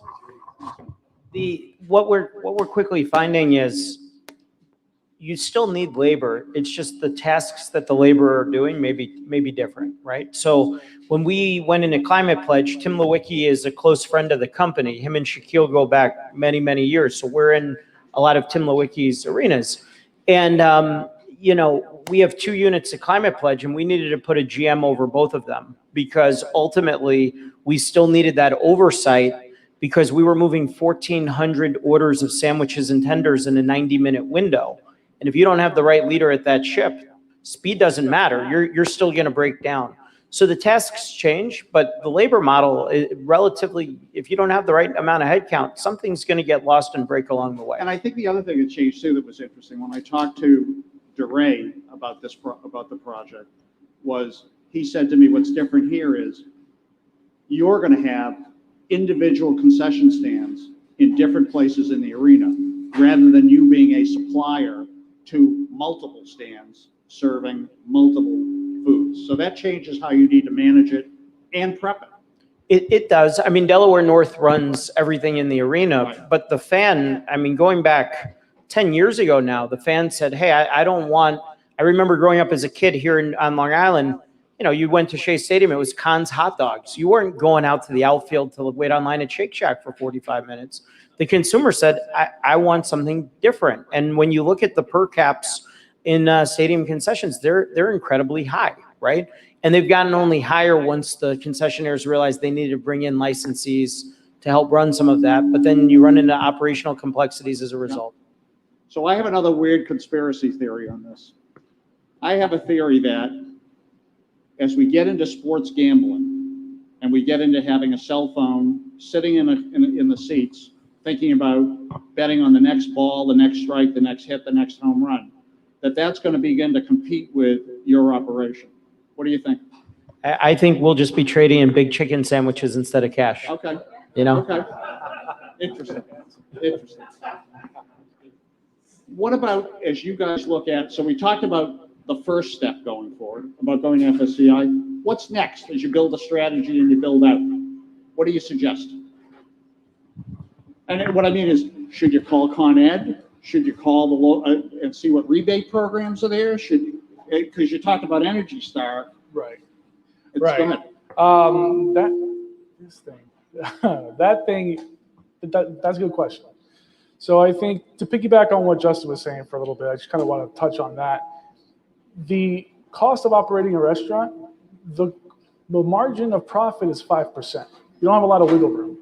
So when we're talking about ventless technologies, when we're talking about electrification, what we're talking about is a savings in operation and a streamline of operation where they can reduce their operating costs and increase that profit margin. Right now, restaurants are being squeezed. We have this crippling demand of consumers who want more and more and more and more and more creativity, more exotic ingredients, whatever the case is. So we have to be creative. So we have to be creative. And that creativity lends itself well to electrification that allows us to do that creativity. Now to answer your question, I think what comes next is for us to partner up with the energy companies, partner up with governments to help level the playing field between gas and electric. Although at this moment, with electric being much more expensive than gas, it still costs less to operate an electric kitchen than it does to operate a gas kitchen. Period. Those are facts. You can't argue those facts. And the indirect costs. Does that include the water expense that you referred to? When Just I about was to touch on sitting- that. The indirect costs on, say, wok cooking can save you 2 million gallons of water per year, which in California and the West Coast states, that's like gold. Water is gold over there. So to further save on those operational costs.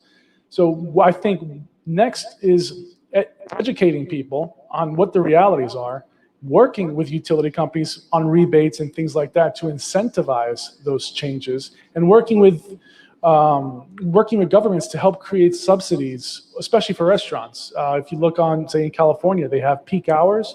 Those peak hours are when restaurants are making the most money. So if we can, say, give an exception for restaurants, like they're trying to get exception for restaurants to not convert to electric, if we can give an exception to restaurants where they don't have to pay premium pricing, all that compound, it's going to be a no-brainer. I think that's what we need to do next. I like your answer a lot, but I do have a differing opinion. I think more than ever right now, if you're not setting up your supply chain and doing ordering, number two, right? So you used to be able to order equipment and it would come in 12 weeks and the restaurant was going to take 26 weeks to build, give or take. So you were good, right? You can get moving on other things because you knew the equipment would be there. Now equipment is what, 8 months, 9 months? The fryers in particular. On fryers, right? And that's assuming that you can get everything else right. So for me, the minute we have the kitchen design done, we need to order the equipment today. No longer wait, today. And then I need to call up my broadliner and make sure they're going to have everything they need for that location today, because they're also working 6 to 9 months out. What has happened to supply chain is unprecedented, but it's navigatable if you give yourself the time to do it. The number of people that I've talked to in the last 60 days, they're like, man, I'm pissed off. Why are you pissed off? I was supposed to have this restaurant open by November, and I don't think I'm going to have it open until Q2 of next year. Man, what happened?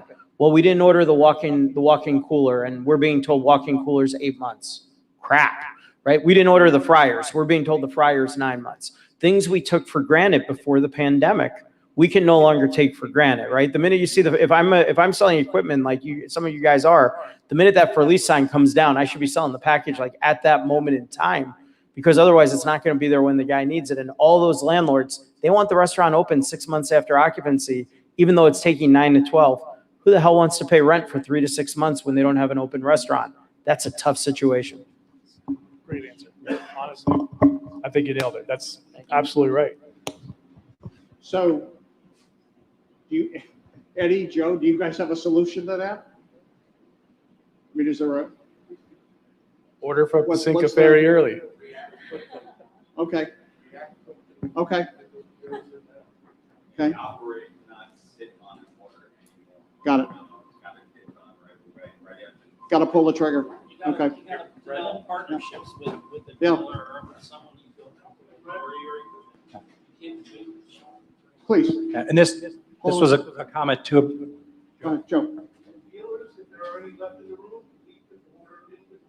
That is exactly, stole the thunder of what I was going to say. If you listen to what Josh was talking about with Big Chicken and what we're trying to do, we're aware of the opening dates. We know who the partner is up in Canada. We have been telling them repeatedly every month, put the damn orders in now. And I can speak on this. It's a stunning deal. It's exciting, but also a little aggravating. Middleby, our backlog right now in the books, $1.2 billion. We're a $3 billion company. We've got 1/3 of the orders already in the door. It's unbelievable. 1.2 billion.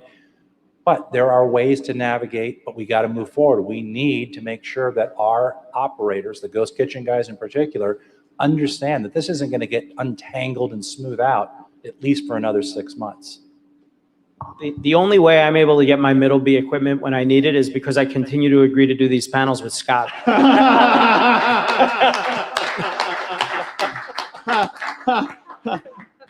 And great tickets are still available. Whatever it takes. Terrific. Any questions? It is, it always is. Anybody have any questions? Joe? I'm a dealer, and on the dealer level, design, build, and startups, it's always a little bit of a battle, maybe more so here in the tri-state area and other places, that, you tell somebody it's a ventless, and they're using electric equipment, for whatever reason, they're like very resistant, or trying to talk you out of an answer system, fire suppression system. Even if you're in a different situation where you're, do I need a fire suppression system? Why do I need it? They think that's, and they're right, that it opens up other, Old school mentality. Yeah, old school mentality, they have to deal with the town on a different level, the municipality. So the idea is, and then there's electric equipment, like ovens that are vendors that don't need, fire suppression, but griddles or grills, deep cut fries, absolutely. So it's still an issue. I think that's one of the, things that we have to deal with as we segue into using more electric. Joe, that's spot on. In fact, we just had a conversation yesterday with Jenna Nixon and Cam over at the New York Fire Department. We've pulled Pacinka Ferry in, so Joe's on the calls with the Middleby team. We're letting them know about the new products coming out now. Without a doubt, the New York Fire Department is the limiting factor on new technology, and it will have to have the answer. It will have to have the answer. Have an MEA number and have, classified piece of equipment, so the fire department, the fire inspector understands better, and the building department. They don't have any. But we won't, Joe, we won't throw it on you, Ed, Don, any of the restaurant equipment suppliers. Middleby, if there's a challenge, I'm looking at James Essen. James and I, we've met with Jenna several times. We will do that. We will handle the challenges and we'll get them resolved. 5 years of putting this equipment out there, and I said on my opening remarks today, Middleby's put 305,000 ventless pieces of equipment into restaurants globally. So if I show somebody an Evo griddle, they don't see the Ansel heads. They see the griddle and they see the ventless, and the last thing they look at, they say, what about, I don't need it, a fire suppression system. There is one there. They do need it. Otherwise, you need it. And luckily, we're seeing it, whether it's the UBS Stadium, Yankee Stadium, Newark Airport Authority, we're putting more and more of these action stations, as well as Perfect Fry, all the different Bellagio with the Houdini. We've got the equipment, we've got the portfolio. Once you have that tackled, then you're good. And I would submit we have it tackled, and we'll help if there are any challenges. I'll also add that to say that they don't want Ansel system is to say that you don't want to comply with the law. But those laws are written. It's not Middleby's fault. It's no one's fault. And those, like the particular model that you're standing in front of, they can't dictate what goes underneath there. So they have it in there because whatever goes in there will be compliant. Well, I'm not talking about your average and your common setup, like New Yorkers and New York operators always looking to do something different, and they're working out front some sort of expo kitchen. They do or don't want to use it. You know what I'm saying? Yeah. It's not just your, this is in the back of the house and there's a regular good system. Of course they want it. Of course they know they need it. Yeah, I've had the same conversations even when I was building my own kitchen before I really got into all this, which was, why do I have to have it under a hood? I don't have gas vapor coming out, right? Why do I have to have an Ansel system? There's no open flame. But there are cooking vapors that come out that have oil, that have water and all that stuff, and they could stick and over time build up and then eventually catch fire by accident. I mean, my key word that I use is flammable. Exactly. You put it in a pan and put it on a flat column. Yeah. You're gonna have some sort of, at some period, your operator, when you say your cook is gonna walk away, leave that alone and it's flashes and, before the heat that rise. Exactly. That's when they go, oh, yeah. Yeah, exactly. So it's a precaution that, whether they like it or not, has to be in place. Just because you don't use the fire hydrant doesn't mean the fire hydrant isn't necessary. But tell that to the firefighters. Any other questions? Thank you, guys. Thank you very much. This has Thank you, been a dream come true. Thank you.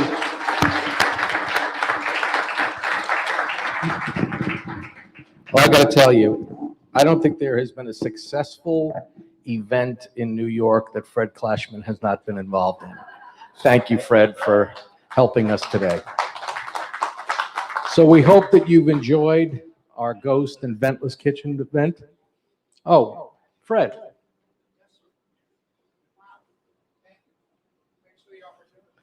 You're very welcome. Thank you.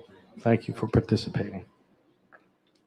So we're extremely grateful for all of those who have selfishly given their time and their support. Mostly our culinary staff, Chef Nick. Where is Chef Nick? What a great job. Our other culinary support from our partners at Middleby and some of our other brands that we represent. Thank you all very much. Scott, you and our friends at Middleby that helped to support this, thank you very much. Thank you. And we want to thank everybody who attended. Your most valuable resource is your time, and you gave it today. So thank you all. Please watch our Food for Thought newsletter for information on upcoming events.